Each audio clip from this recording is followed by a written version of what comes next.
is NDTV. And you're watching NDTV Prime. In association with Micromax. Nothing like anything.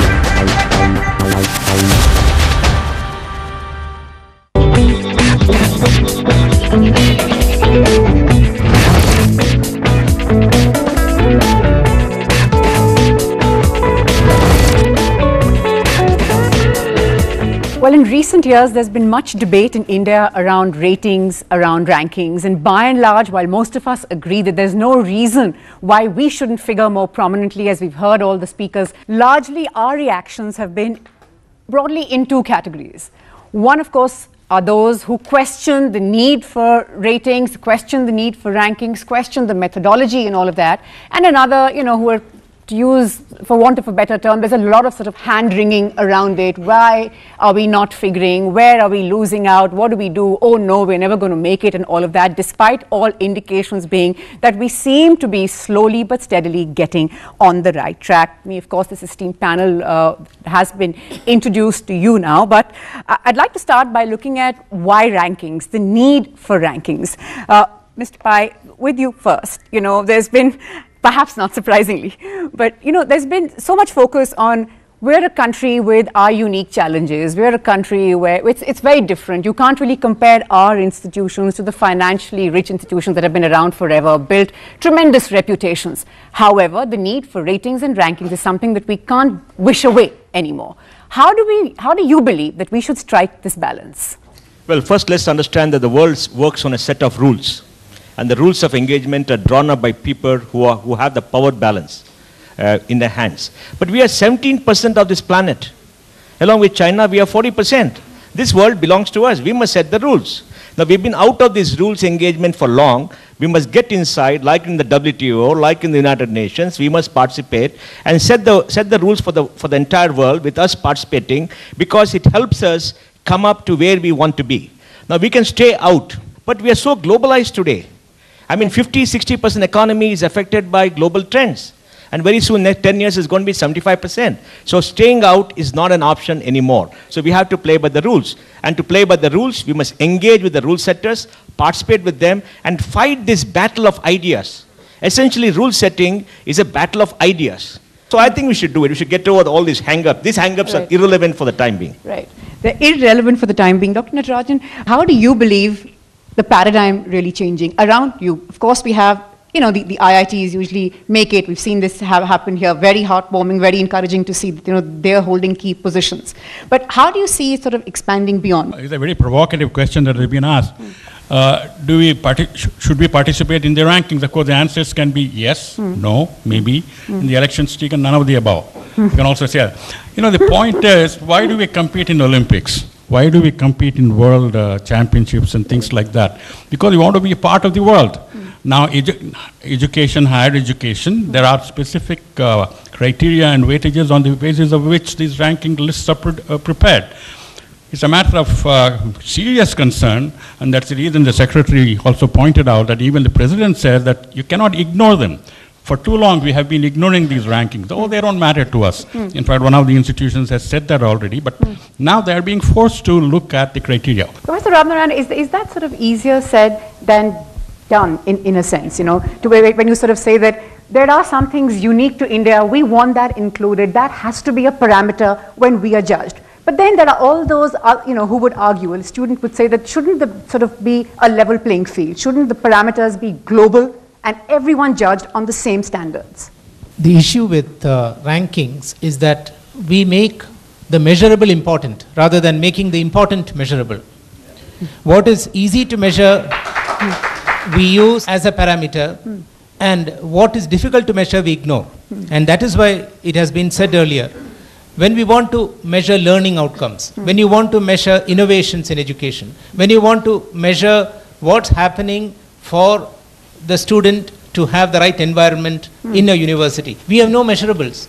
And we conveniently ignore, and we use the wrong parameters to measure these, and then we say we don't have the right. So I'm not saying that we should run away from, that's exactly what, as Mr. Mohandas Pai said, we have to engage with those who are evolving these parameters, and that's exactly the beginning that we have made. I think we have to be in the system and fight the system, not run away from the system. Right. Professor Pai, how would you like to see the change? What are the changes that you would suggest, or what are the changes that you would like to see when these rankings talk about India? Well, I think I'm very aware of the fact that I'm the only person representing a traditional university, and one where social science, the School of Social Sciences, is the largest one. Right. Now, I don't think JNU is against rankings, right, but I would like to point out certain specificities of our university which the ranking system should take into consideration. Right. One is our size. We are only 7,500 students. We have no undergraduates except in the School of Languages. 60% of our students are doing either an MPhil or a PhD, which means we are a research-oriented, highly multidisciplinary university, which means in the morning Mr. Pai mentioned that there should be research universities and teaching universities. In our system, we believe that research is not possible without good classroom teaching. There happens to be a very symbiotic relationship between the two. Your students come to you because you've done that research. Right. They are attracted to you and they come to your classes, and that's what makes JNU attractive. I'm just going to interrupt it for just briefly. Mr. O'Leary, you've got sort of a first-hand account on sort of all the challenges that it takes, all the efforts being undertaken.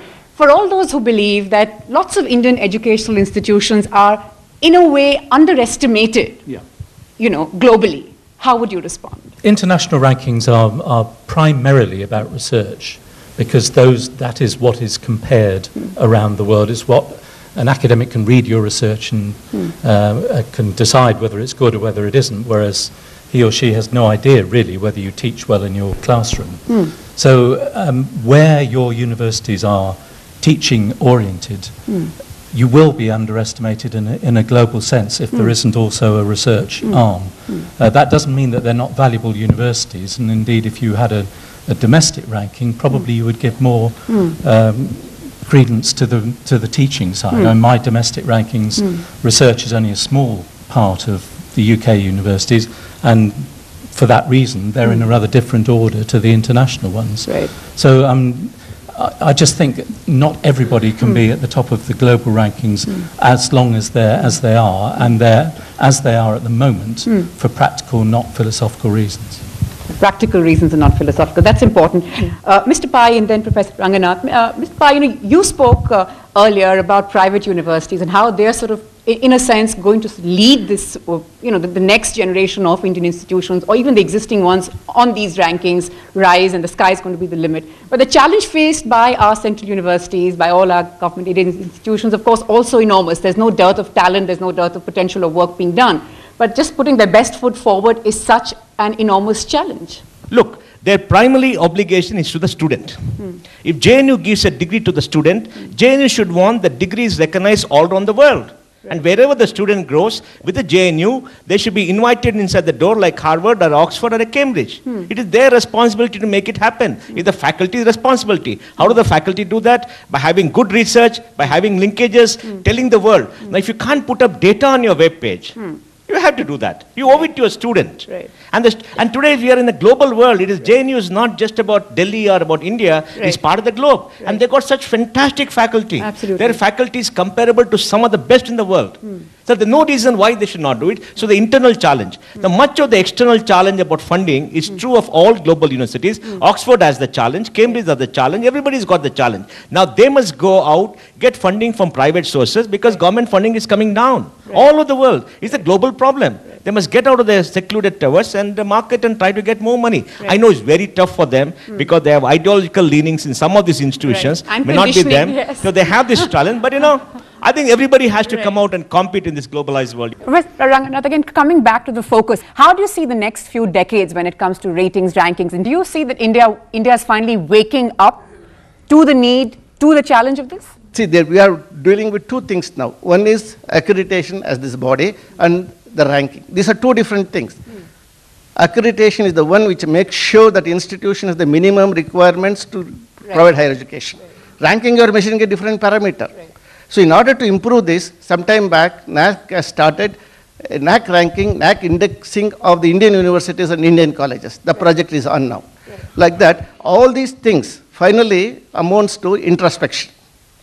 And as he said in the morning, during this introspection, either for accreditation or for global ranking. We know our gaps, our weaknesses, and the policymakers have to make sure that those gaps are filled up. And finally, madam, and the last few years, higher education is evolving at a faster rate. In my perception, many of the universities, many of the new institutions which are born with birth defects. Without preparation, without homework, we are creating institutions. Right. And more than 60% of the faculty positions are vacant in the country. Right. How do you assure quality to the students? So there must be structural changes in the policymakers' mind now. You look at the manifestos of all parties today, not even one statement on higher education. Therefore, there must be structural changes, there must be innovation in policymakers, then comes Pi and others.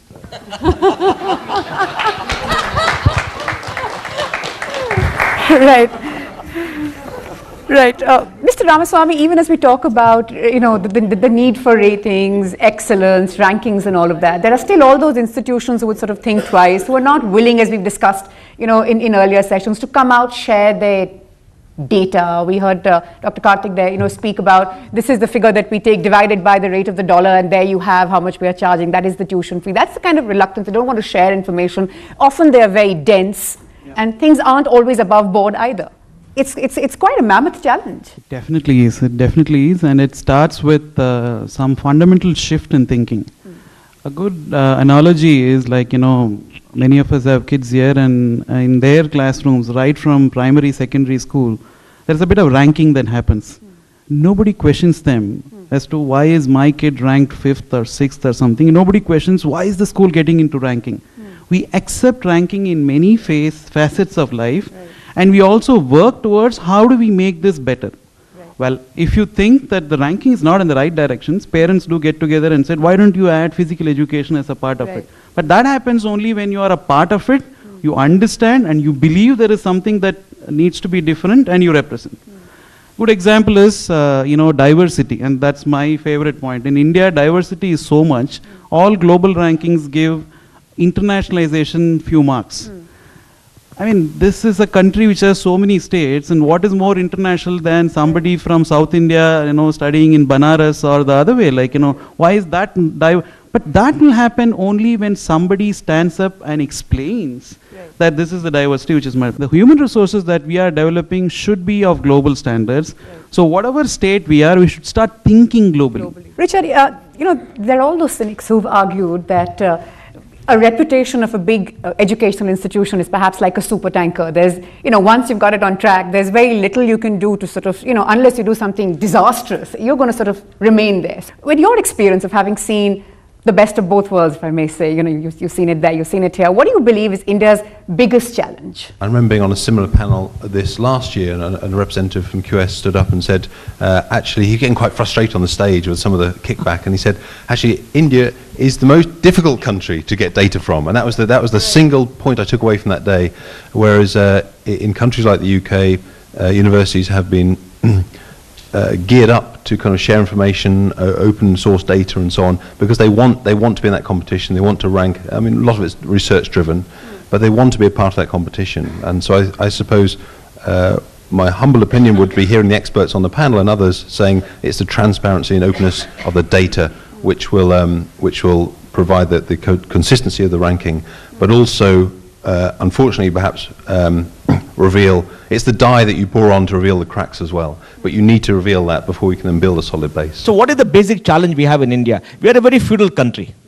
Our institutions stand up and said, if you want to come, we exist for ourselves. We don't exist for you.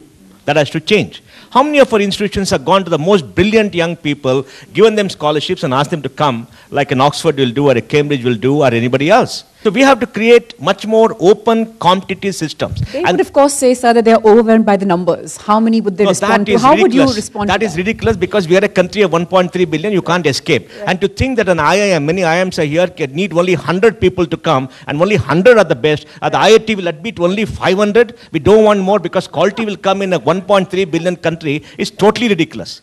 Quality and quantity go hand in hand. The world has said that, everybody has said that, and we can't be an exclusion. So we got to be much more open. We need much more competition. We got to put the student at the heart of everything and not institutions. It's the student. Right. And the only way it will come is by being transparent, giving all the data, empowering the student. Then you'll see a very different India. Right.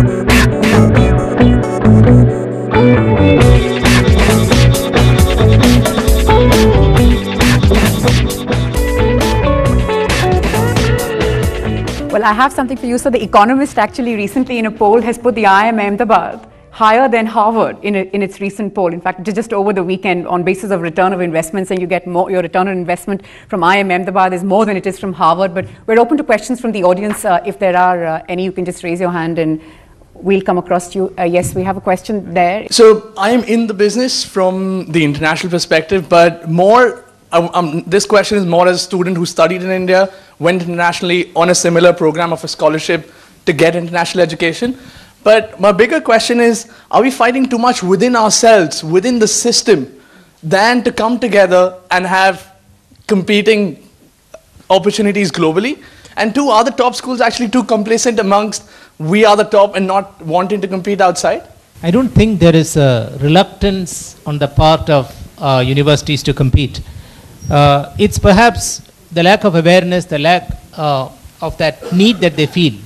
And also, to say that this is a misconception that private universities cannot do public good, right, which I think it's not public versus private. It is public and private working together, and we always have this challenge of access and quality. We have to have education accessible to all the people, give quality education, but then the challenge is there. Yes, we can just get more questions. I am Dr. Manoj Kulsresh from Amity University, the university which has just entered this year into QS ranking. Congratulations. Okay. I have one or two thoughts which have been echoed, but I want to re-stress them. There is always this question of quantity and quality. And as I understand, a thing is quantity if it is quantifiable, and quality which cannot be quantified. What we are trying to do is quantifying the quality, and that is where one of the contradiction comes. Right. Professor Pai may want to respond. And I was also going to get to Dr. Natarajan. Go ahead, so then I'll be very brief. Quality is very important. Quantifying it is difficult. But we do what is called an academic audit every year. And therefore, every school, that is School of Social Science and so on, molecular medicine, science schools and all of them undergo an academic audit. How many papers are published? How many books have been written? How many hours of teaching? That's about all that one can do. At the end of the day, quality comes from commitment of a particular academic. And that is something, I don't know how one does it, but it's something that is passed on from student to a teacher, and then the student becomes a teacher again. Right. So I don't think it can be quantified, but one should be very aware of it, and some attempts to quantify it is necessary, because otherwise you never know where you are heading. I want to give you a very delicious thought. Imagine Dr. Sudha has the autonomy of Oxford. I mean, she'll be right up in the ranking. She should have the freedom and the autonomy of an Oxford or a Cambridge or a Harvard. The hands are tied. No, in 1950, after freedom, Bombay University, like the gentleman said, Calcutta University, Madras University, MS University, Mysore University would have been in any global ranking the top 200. 50 years of UGC and AICT and the NAC and everything has meant these universities are nowhere. It's bad policy. So they don't have freedom. They need freedom. I think this is an important thing. We want ranking, but they must have the freedom to decide in the court and the professors the future they want. And unless we do that, public universities are just going like this. Yes, you must, yes. No, because inadvertently he mentioned NAC. Oh, sorry. sorry, you're doing a good job. No, because NAC is not in the same league. UGC, ACT, I agree, but NAC is in a different. I want to say something. Richard, given the whole host of rankings that we have in India, you have like the lady there mentioned, you've got several publications doing it. You've got so many rankings, and you've got international rankings. You've got more than one. You've got 3 to 4 credible ones out there. So there are all those students and parents who perhaps sometimes wonder, what do I go by? Do I go by, if I have to study here, do I go by, say, the top 3 here? If I have to go abroad, what if I want to study here but want to go to one of the best in the world anyway? So I think that there's a growing and huge appetite for rankings, and perhaps an overdependency on them as well. So I remember working in our office in China, where lots of Chinese students are looking around the world to where to study, and they're using rankings as a proxy for quality. Otherwise, what do they go by? The pricing mechanism is very complex, the courses are complex, so rankings are critical, certainly to those 5 million international students who want to travel around the world, and perhaps for some faculty as well. So in this global competition for talent, they play a critical role. Right, well, we're completely out of time, but Mr. Pai, who else but you to wrap this up for us? Don't treat rankings as this holy grail. Don't be too pessimistic if you don't figure, but work hard at it. Know what you have to do. Be transparent. And whether you're private or public, whether you're centrally funded, you will eventually get there if you so want. Is that the right I agree spirit? with all that, and just make a global statement. We owe it to India. We owe it to our young people, we owe it to all the students to get into this ranking mechanism and to tell the world what we are. So we add to the brand equity, we add to their self-worth when they go out into the world. We owe it to them because our duty of care is to the students, and all institutions, whether they are JNU or anybody else, have to participate and show the world, because at the end of the day, what is it all about? It reflects on a country, it reflects on your students. Now you may choose to say, I don't want it, but it is not your choice. You have a degree of care and responsibility to the student and to India because you are Indian. So I want to end with saying it is no longer a debate of why you want to do it. It's a debate to say we have to do it and we should be out there and put our best foot forward and compete for the world. Right, absolutely. Well, perfect note to wrap this on. Thanks very much all of you for being a part of this, and of course all of you for being such a great audience. Thank you.